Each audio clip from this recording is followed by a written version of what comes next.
Good evening. Ira Epstein, and here we are with your Spider ETF stock market wrap-up for June 28th, 2023, and the time right now, well, we're sitting here at 6:30 p.m.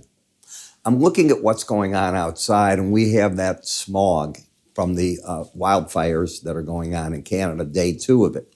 We have NASCAR event taking place. Can you imagine downtown Chicago being converted to NASCAR? Not a track like they've done years ago. Back in the 30s at Soldiers Field, they had those. This is not it. They've taken Lakeshore Drive. They call it DuSable Lakeshore Drive. And they've taken basically from downtown right to where the Soldier Field area is by the Bears where they play. And the whole thing there, you turn around and you're going to go watch it Sunday. Should be exciting. All right, what's exciting now? Today's event centered to me around what's going on in Sintra, Portugal, which is where there's a European bank forum. And in it, we had the head of the Bank of Japan, Bank of England, European Central Bank, and our Federal Reserve. So all these great bankers right there being interviewed by CNBC. And it was a great, great interview. And the questions were as brilliant as I've seen. She did a phenomenal job, an A+ in my opinion. And here's what you walked away with. And the market's up on the news and overnight trade. 3 of the bankers are going to continue with interest rate hikes. Obviously not the Bank of Japan, which has an easy money policy. All want to see, first, what happens with core inflation to a person. The Bank of Japan wants it to go up and stay up. The other banks not only want to see it decline, but they want to see a faster rate of decline and stay on that trajectory. Mr. Powell said he does not expect to see 2% goals until 2025. Don't know how accurate that is or isn't. The door is wide open for more interest hikes from all the banks, and they all sounded like that is coming regardless. Now the question is how many? And some banks are closer to ending, like ours, than others. The Bank of England's got serious issues, and it looks to me as though they have to go further than most people think. And Ms. Lagarde, I think she's got the same type of problem. All right. Now, I do want to remind you that my special report, the one on Lucid, and I show you this because I did them in groups, and this time I did Ford. Well, I've done these in the past. Ford, GM, or Tesla, now Lucid. How do you get the report? And let me tell you what it does. I look at the weeklies and the daily charts. I give you information as to what's happened with the latest round of financing for Lucid and also Aston Martin coming in. And what does the chart picture look like? Will this be a survivor? That's the big question of it, all right? How do you get it? You go to iraepstein.com. It's under research. You can move your cursor up to the top here at any time. You can get it that way as well. Got it? The report goes off tomorrow. It won't be on the website after tomorrow. So you want to catch it? Now is the time to go ahead and do that. All righty. So let's go to the chart action and see what we've got. When you come in and you look at Fisker, you made a new low on the move, and now you're getting your bounce to the upside. The pattern is lower highs, lower lows, nothing bullish there. The resistance is a bit higher from here. It's about another 45 cents away at 568. You'd have to get over the $6 level to convince me that the bear trend is over. So I'm looking for a bounce in a bearish market. And the question is, does it embed? What does embedding mean? Embedding occurs when you have 3 days in a row minimum, where both numbers that make up the slow stochastic are under 20. You had day 1 today, count back day 2, day 3. You have it.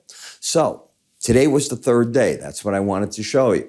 With that, I think the pros will sell as long as the red line doesn't get over 21. If it crosses 20, I don't think the pros will sell it. A close over 21 takes you out of the embedded reading and sets up a challenge of the 18-day average, a high probability that will take place before the market would go back under the most recent low. When I go to Schwab, I don't know why the name's not on here. As I told you, I think you're caught between the high and low Bollinger Bands for the time being. How long it stays like this, I wish I could give you an answer. I can't.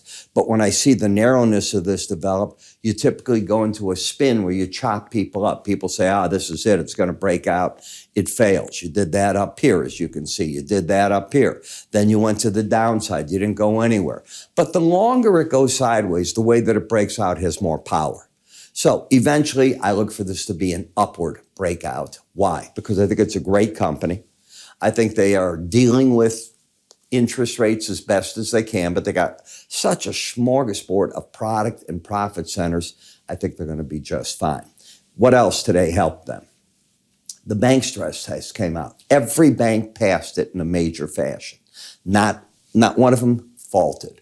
So this is good news, all right? None of them have to worry about more capital. They don't have to worry about distributions that they want to put out there, bonuses and the like. They can go ahead and do that. In the United States Gasoline Fund, you don't get more neutral. If you have to have a bias, be up. Higher lows, higher highs, market hanging in. And as you can see, it is definitely trying to say, listen, I bottomed out, I being the fund, at the 59 level. I'm back up here. If I can run, I can get up to the Bollinger Band. Okay, those are the what ifs. But right now, you're very, very neutral as I see it. In XLF, I'm still in the bear camp. Now, I leave that camp if you can get over the highs of Tuesday.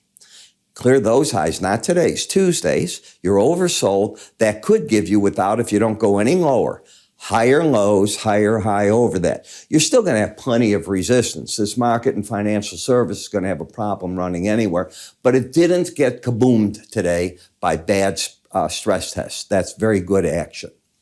In the industrial sector, I have trouble wanting to buy anything in industry right now. Every time I see an industrial area, it could be Chicago, New York, Richmond, it doesn't matter where it's at, it's not strength. The question is it as weak as the report before? That's about all that it is. I'll let somebody else want to own that. In the video, you're fighting your battle where we talk, the 18-day average of closes. The trend is down. The bias is up since you're over the 18-day average. If you close under 401, you do open the door for more decline. We'll see just what it wants to do here. SOX is acting stronger than NVIDIA. I mean, they have flipped roles completely, and this market's in an uptrend until it gets back underneath 486.15. It's opened the door for 518 if it wants to make a run there. In the home builders, you know how strong this has been. Now, tomorrow we're going to get the May pending home sales. I want to see those, but everything's bullish. Would I tell you to buy a Bollinger Band? The word is never. That's where you take some money off the table. Have you had an embedded reading that's just been powerful as can be? Oh, yeah. Learn to work with that. When you lose that reading, that's when the correction will hit in the home builders. In the energies, can we get up and over the 18-day average? If we do, we get a little friendlier in this market. I don't know what got into it today that it decided to rally other than the EIA numbers came out and you had a big net draw. Net. Products and everything. Double almost what the API number was. I think that's what got this market going today because I can't find any other news with it. In the gold market, the headwind is a strong dollar, higher interest rates coming. It's very hard to want to own that. People are going and they're not putting money in gold. They're buying bonds, they're buying notes, they're playing the stock market. This doesn't pay interest and it's got a big headwind for the time being.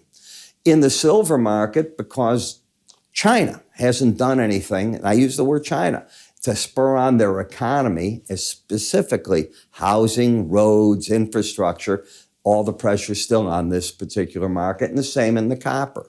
Now, copper threw out a new bear signal until it really takes out now, 38.15. I think the bears have the day, and maybe open the door up for the $36 mark.